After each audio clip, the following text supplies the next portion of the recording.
Hey everyone, welcome back to The Binger. The Marvel Universe has come so far in such a short time, sometimes it's hard to remember that just a few years ago people were wondering if comic book movies could even work.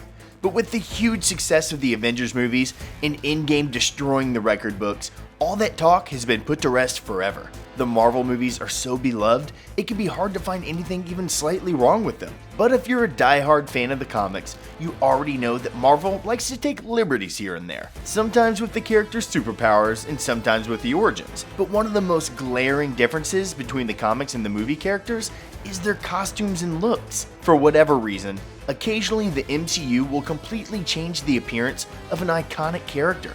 Whether it's an improvement or a slap in the face is up for you to decide. Today, we're going to dive into these differences and show you the Marvel actors who look nothing like their comic book characters.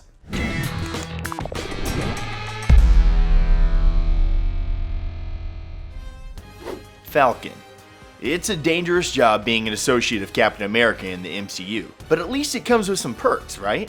Sam Wilson is a mind-blowingly cool hero whose alter ego Falcon was the first African-American superhero in mainstream comics. He's been along for the ride for most of Cap's and the Avengers on-screen adventures, all the while sporting some impressive high-tech flying gear. But a quick look at his comic counterpart shows that his look is a lot less high-tech and a lot more feathered. Yes, we know that they were remarkable in the comics, but in this video, we're talking about the looks only. And there is a dramatic difference. And to add to that, Falcon has always had a telepathic link with his own partner, a bird named Redwing. But in the MCU, he shows up with a bird-shaped drone. Being downgraded from a living being to a robot can't feel too good. Plus, in many of his comic incarnations, he sports a costume that would make even the biggest fans of deep V-cut shirts flustered. Maybe Marvel decided almost 50 years of feathers was finally enough, because in 2014, he actually got one of the biggest costume upgrades imaginable. He stepped into the shoes of Captain America himself. Not a bad promotion. On your left, Wolverine.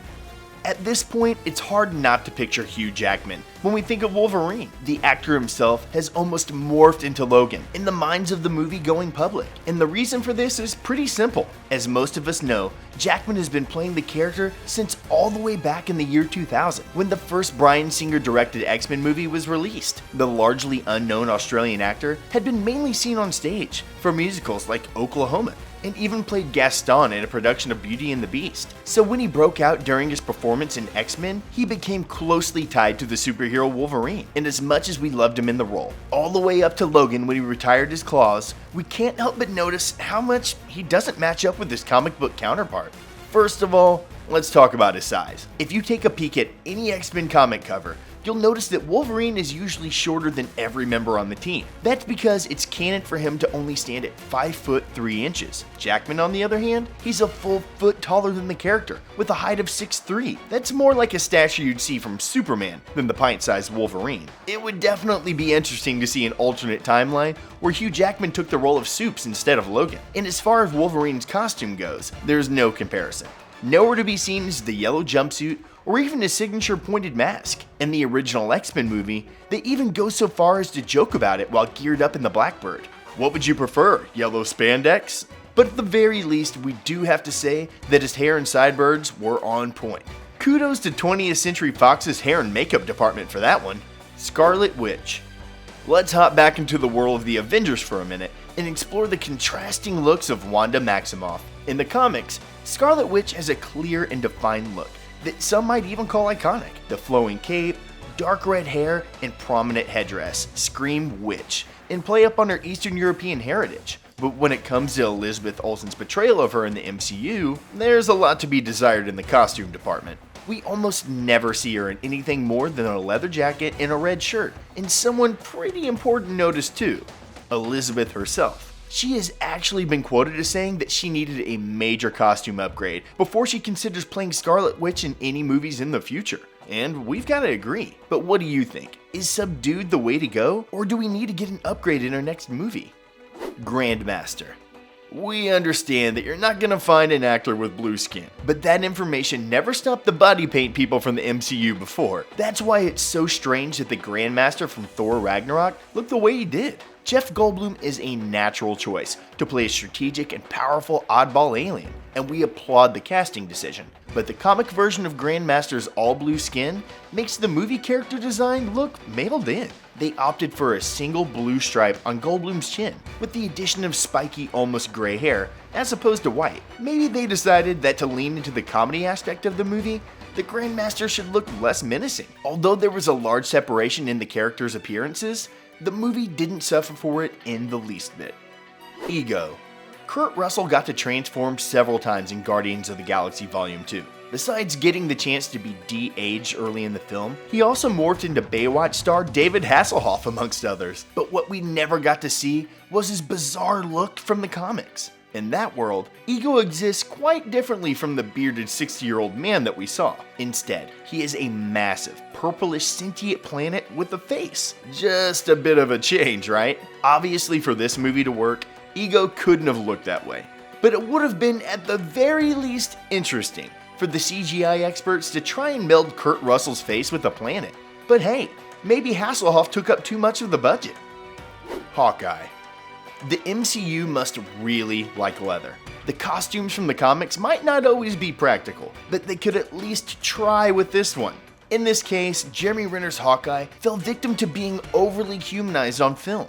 Gone were his purple mask and his purple gear from the comics. Instead, they ended up being replaced with a lot of black leather. Also seemingly removed from the film versions of his character were his advanced strength and acrobatic abilities. Some fans have given Marvel a lot of flack for these choices, and it seems that Marvel might have heard them. After taking a brief hiatus during Infinity War, Clint Barton returned in Avengers Endgame with a new costume, a new name, and even a new haircut. Whether this is an improvement or not is up to you. Mbaku.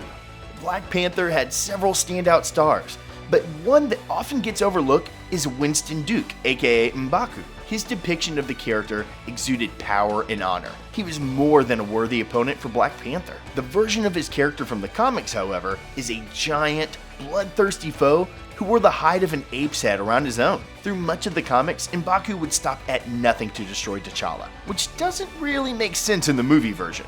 Humanizing and toning down Duke's character to a respectful rivalry made the plot of the movie that much more fleshed out and satisfying. Without these type of subtle changes from the comics to the big screen, who knows if Black Panther would have gone on to be nominated for Best Picture. Aunt May. Spider-Man Homecoming sure threw us for a loop. Not only was it an incredibly high-grossing and entertaining movie, but it also debuted the new and maybe improved Aunt May. Well, at least Tony Stark thought she was improved. In just about every Spider-Man comic ever, and movie ever, Aunt May has been a much older woman with white hair. So when Spidey was integrated into the MCU, it was surprising for the writers to go for such a controversial change. Apparently, the studio decided that Peter's suit wasn't the only thing that needed an upgrade for a standalone movie. The wonderful Marissa Tomei plays Aunt May, and she stands in direct contrast to the comic book version of her character, with long dark hair and at an age considerably younger than elderly. It's without a doubt a change from the traditional dynamic between the aunt and nephew that rubs some fans the wrong way. Deadpool. Okay, before we get any hate mail, we're referring to the version of Deadpool from X-Men Origins Wolverine. If you've ever been lucky enough to see this movie, or maybe unlucky enough, then you know Wade Wilson features prominently throughout. At first, he's just a regular looking guy with a sword and a smart mouth. That is, until this abomination is revealed. Whoa. He essentially became a mind-controlled undying zombie with his mouth sewed shut, taking away one of Deadpool's best qualities. And in the process, looking absolutely nothing like the comic book version of Deadpool. How Ryan Reynolds managed to get this whole situation turned around and created 2 hit movies, we still don't know. But fixing one of the most disliked comic book character adaptations ever certainly deserves an award. Ancient One. It seems like when the creators of the Doctor Strange movie were trying to avoid controversy altogether, they ended up making things 10 times worse. Director Scott Derrickson thought that portraying the Ancient One, Doctor Strange's mentor, as he appeared in the comics, might have resulted in yells of cultural insensitivity. And instead, he decided to reimagine the Ancient One as a female mystic instead of male, and of Celtic origin instead of Tibetan.